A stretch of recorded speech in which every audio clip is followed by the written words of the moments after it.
All your binge-worthy pop culture news. Welcome to Up and Adam. Hi, everyone. Welcome back and happy Wednesday. All right, guys, so we have a huge treat for you because we finally have someone who I've been just hoping for a long time. This guy's so busy. Brice Sander from Entertainment Tonight. If you go on his Instagram, you will see that literally has an interview for every Bravo celebrity. Like, this guy does not stop working. And I'm like, who would be better to talk about New Jersey than Brice? I saw that he recently interviewed Melissa Gorga. We're about to talk to Melissa. So I'm just going to shut up and welcome Brice. Good morning. Good morning. How are you? I am good. How are you? Quite the introduction there. I mean, listen, I have so many questions for you. Again, I know I said this before we even came on, but thank you for joining me today. This is awesome. Of course. Yes. And for anyone who's listening, make sure you smash that like button. And we are doing our Vanderpump Rules after party tonight at 10:05 p.m. Eastern. But since we're talking Jersey, Brice, what are your thoughts about the season so far? Like, if you could rate it 1 to 10 in the Jersey realm.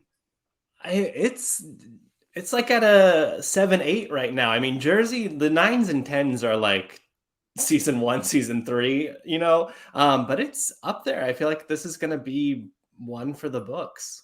I think this is going to be, I'm wondering if this is going to be, it's obviously not going to be like a season of completion, but we have Dolores and Jennifer and everyone who keeps saying Teresa and Joe and Melissa, they just need to call it quits. We just need to go our separate ways. Yeah, we get it, but you can't film a TV show together if we're going our separate ways. So what do we do? Right. I'm like in the boat with everybody of like, where is this going to go? I think reunion will be kind of telling of where things stand. And it's my understanding that the season will air, Teresa's wedding special will air, and then reunion will air. So it'll be everything unpacked at reunion. Oh, perfect. That's exactly what we wanted, right? So when I did a poll in our live chat before we jumped on here last night when I put this up, and I asked what did people think when Teresa said, listen, guys, welcome. I'm so happy everybody came. This is our chosen family. Everybody who's here is supposed to be here. I'm like, is that a Teresa-ism? Did she kind of just mess up and fumble her words, or does she know exactly what she's saying, considering she almost said the same thing at the wedding? I was split. Watching Melissa's reaction, I was like, okay, this seems like maybe it was a dig, but I also am like, I don't, people say chosen family all the time, especially for gatherings of friends. Melissa is there. So is there as a representative of her and Joe. So in a way, Joe's kind of included. So I don't, it's all so messy. It feels like we're dealing with two people looking at the same facts and coming to different conclusions, which is a frustrating place to live. I feel like that's me and my husband. Yeah.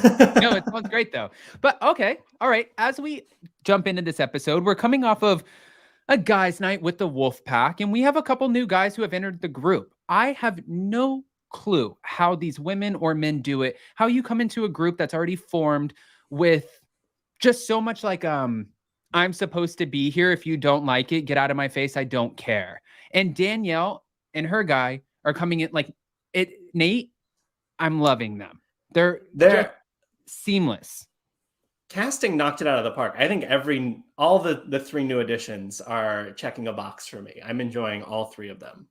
Do you find, and I'm not trying to get you shady here, but do you find, and this is just me watching it, because when I lived in Los Angeles, I worked for Lisa Vanderpump for a long time, and I would see her navigate filming Beverly Hills and Vanderpump Rules, and I would see the production of it all behind the scenes. And, you know, sometimes they have the pickup shots, or can you re-say that? We didn't catch that. Or can you get a little bit more aggressive? And it feels like a little pre-produced. And so then I feel like I'm watching the show sometimes with a different lens than some of the fans, most probably like you, right? Do you think that Jackie Goldschneider this season is trying to land this plane with having a couple issues with the newbies in order to keep her full-time housewife status, but it's not? There's a lot of differing information out there about how Jackie filmed the season. I do believe she went in knowing that she was likely a friend of, and that was sort of a discussion she had that she had some weight in making that choice. And I read an interview, I forget where she said this, but that it was awkward to walk into these events and essentially have to befriend your replacement, is kind of how she put it. So I think she was just trying to navigate a new space for her. It had been the same for 5 years. It had been this same group working the same way, the dynamics not really changing within the group. And then all of a sudden you have 3 new people involved. One of whom is, your replacement, another one who winds up becoming a housewife as well. So I can only imagine what a mind F that is for somebody who's been doing it. And then all of a sudden it's different. But I don't know if anything, I would imagine it was subconscious rather than like she plotted and planned to have these moments with people. Right. And it is like the Danielle clothing stuff. It's also petty. I thank them for their service, for giving us a petty fight. We need more petty fights and less tear your life down fights. Right. Give us all of the Staten Island hands in your face. We could do that. The one moment that I was like, Jackie, what's happening here, is when she was like, was that a threat? I was like, nothing she said was threatening. Yeah. But okay. But then when Danielle said, you would know if I was threatening you. I'm like, yeah, I have a few friends in Staten Island. And I feel like you probably know if she was threatening. I would go with that. I also thought it was interesting, before I get into my next question, when Rachel tried to have that moment with Jennifer Aiden and she started kind of like, don't talk to me like that. But then she's looking up. So you could tell that she was getting into the conflict, but she's still uncomfortable, right? You have 4 or 5 cameras around you. They're watching you. You're not really necessarily used to fighting with people with all of this energy on the outside. And then when she goes to walk away, her husband's like, do you want to go back? You want to deck her, yeah? I think is what he said. Yeah. It's like, what? Do you want to go back? It's almost like her and her husband, they both know, like, we showed up for a job. You get your ASS back there and you go fight. Well, and it's also my understanding that Rachel at this point didn't know she was going to be full time. So I think there's also probably some questioning of like, how hard do I want to go if I'm just kind of a supporting character on this show? My favorite part of that fight was when Rachel lit up. Dolores in the background has the biggest grin on her face. It was like she was watching a housewife be born, and she was like, there we go. Here we go. She's like, we have a show. And this is it. We have a show. We have a show. The newbies, thank you, casting. We did it. Orange County, get your together. But thank you. Okay. All right. So now that we have this whole debacle that has resurfaced about this podcast and Melissa and Joe saying that they helped put food on the table, then of course Teresa is fighting back now, saying, no, it was called Teresa Checks In. So technically, I put food on your table. Melissa was trying to explain, right, that that's not what we meant. We meant that we showed up. We showed up to be there. So that's how she was trying to explain it. And like you said, it's like 2 people getting the same facts and coming to 2 different conclusions. What was your takeaway from the whole podcast conversation? I think once again, we're learning that analogies don't go over very well in New Jersey, because they were not literally putting food on the table. They were saying we, helped the family continue to stay on television. We kept the boat afloat.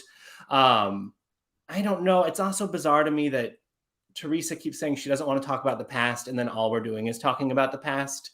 It's very complicated. The Gorgas are also talking about the past and saying they don't want to talk about the past. So it's okay. We got the same facts, different conclusion. We're asking for the same thing, but neither of us is like contributing to getting to that point. Right. So I know it's all so messy, and I feel like they've been on a carousel ride for 10 years, and finally someone's going to have to get off the ride. But then sometimes I'm trying to see who's more in the wrong, and I can't wait to talk to Melissa about this. And I'm sure I'm going to feel like I'm also on a carousel ride. Yeah. But when I'm looking at it, I'm like, you guys are so mad because maybe it's like a cultural thing. Like we're Italian family. My family, Joe and Melissa got married in 2004. Their family has been around, her family has been around Teresa for a long time, knew her parents, were around her daughters, watched them grow up. So yes, of course, Joe and Melissa in their minds are like, they would think that Melissa's family, mother and sisters, would be invited. And Teresa's like, why? I don't have a relationship with them. Why would they be invited? And I'm like, that is kind of, okay, it's her wedding.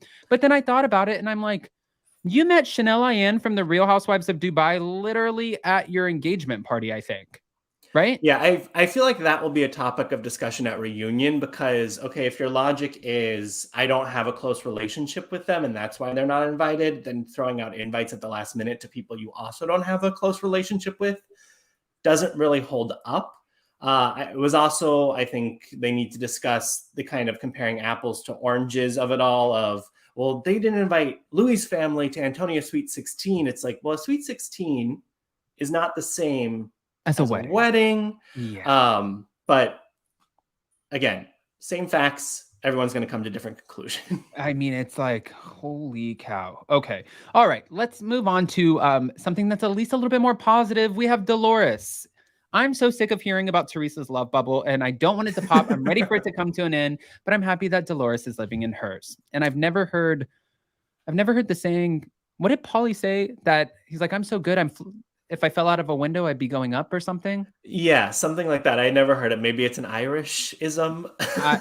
I don't know. I mean, I met him at BravoCon and I met Dolores too. They were so sweet. One of my good friends is best friends with Dolores. And it was just interesting to see Paul and Paulie and how he navigated BravoCon, right? Because one of my conversations that I had with Sheena from Vanderpump Rules about her now husband, Brock, was about the first time she knew that he fit into her world. And I was like, what do you mean fit into your world? She's like, well, we started dating really early. And then I brought him to BravoCon and I didn't know how he was going to react to fans or people. And he just meshed really well. And that's when I knew, okay, this is a good fit. And when I saw Paul kind of take a step back, not really necessarily like one of the wolf pack, like a Frank Catania or a Joe Gorga, and just let Dolores do her thing. And he's like, whatever you need, I'll be here. I'm like, this is your guy. I think she found her match. She seems very happy. I've met him over Zoom because she's always at his place anytime she does interviews. And I think also it was interesting to hear the conversation between Frankie Jr. and Dolores' mom of like, Paulie just wanted to set the tone that this relationship is different than the ones Dolores has been in the past. He's not going to become Frank's buddy. They can be cordial, but you know, like Frank was living with David, the ex. So it's all so messy. Jersey is so confusing. I don't understand it. I feel like they're just on their own island. Basically they are. None of Franklin Village or Franklin Lakes or whatever it's called. Franklin Lakes. Franklin Lakes. Okay. All right. I'm going to pan over to Bill and Jennifer for a second because I wanted to get your take on their conversation when they are talking about spoiling their children. We have 16 bathrooms, a huge house, stolen Ferraris, missing diamonds, tons of kids.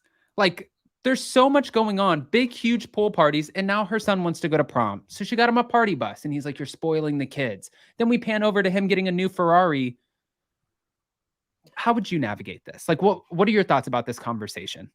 They do spoil their kids. And I think Jennifer owns it. And Bill seems like ashamed of it in some way or like concerned that they've gone too hard. But it's like, you got to draw a line in the sand then. Like, you got to set some boundaries if that's how we're going to operate. You can't all of a sudden shift it.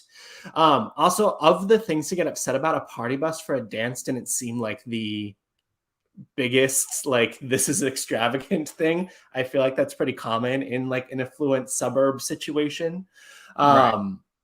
But yeah, there's a communication issue happening there. I think there's a lot of things that have happened in their life that they've never talked about, as we saw last year, and that it's just like building up, or the show's forcing them to have conversations maybe they would have never had if the show wasn't in their lives. I mean, Jennifer Aiden came in this season like, I didn't like my plastic surgery last year. I didn't like my nose. I don't really want to talk about it. I felt a little defeated. You brought up this whole cheating thing with Bill. I was crying. I was running away. I felt silly. This season, she came in and she's like, shut up, Bill. Your nose job looks like garbage. And guess what? You wanted to talk about my house. Now I'm going to talk about all of yours. And I'm like, whoa, okay. Yeah. We showed up. The way she described it to me is for the last 4 seasons, she had attempted to build bridges everywhere. And this year, because she realized everyone was burning them, she was operating under the same rules. I mean, all's fair in Housewives. Okay. TS sidebar, just wanted to let you know that Drew Sidor's husband, Ralph, has filed for divorce. It was just announced online. Wow. Okay. That's not good news, but thanks, TS. Yeah. You can go to ET Online. We have some information about that. Oh, see, this is what I'm talking about, guys. Brice is on it. Okay. So now I know that you're super busy. I don't want to keep you too long. Did you catch Rachel, the newbie, Rachel Fuda, when she was is it Fuda or Fuda? I think it's Fuda. Fuda. When she was talking to Jen Fessler and she's like, jealousy's a disease. So get well soon.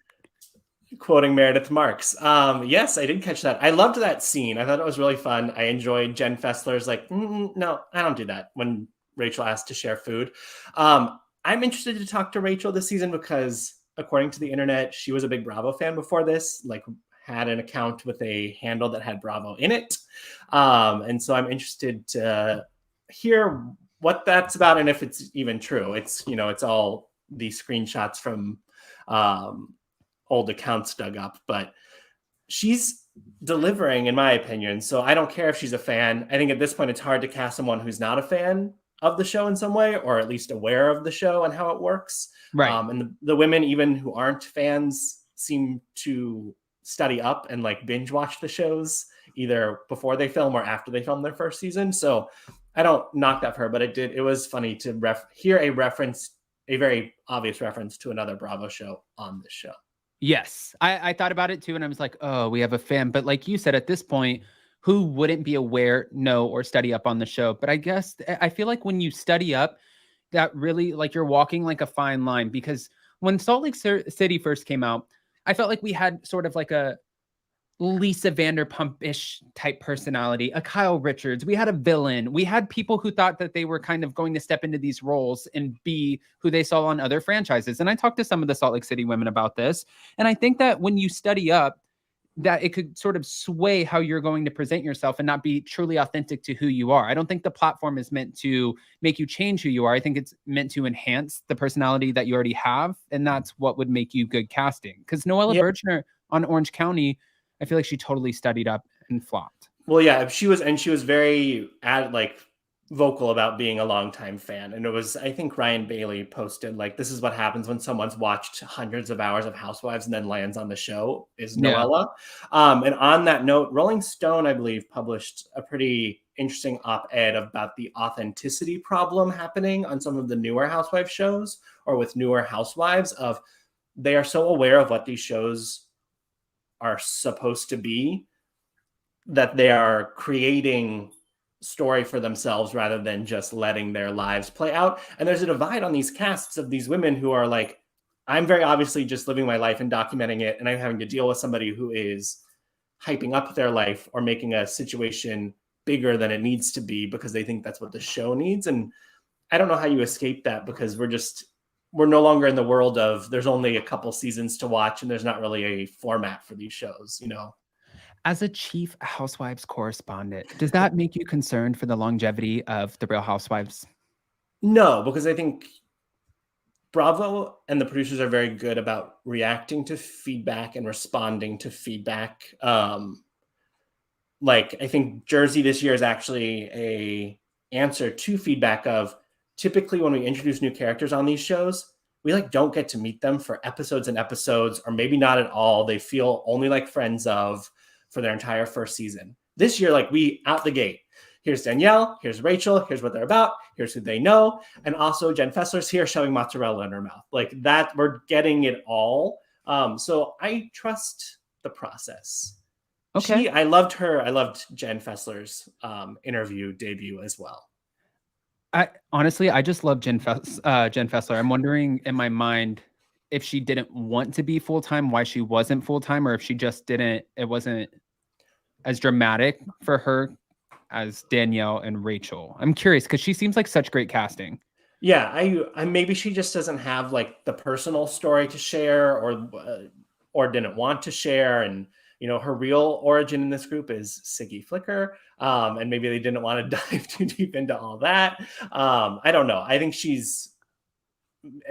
she agreed to come on in a friend of role. So I think they were looking to kind of, how do we expand the Jersey world without losing these people we've committed so much time to and the fans have really invested themselves in. Yeah.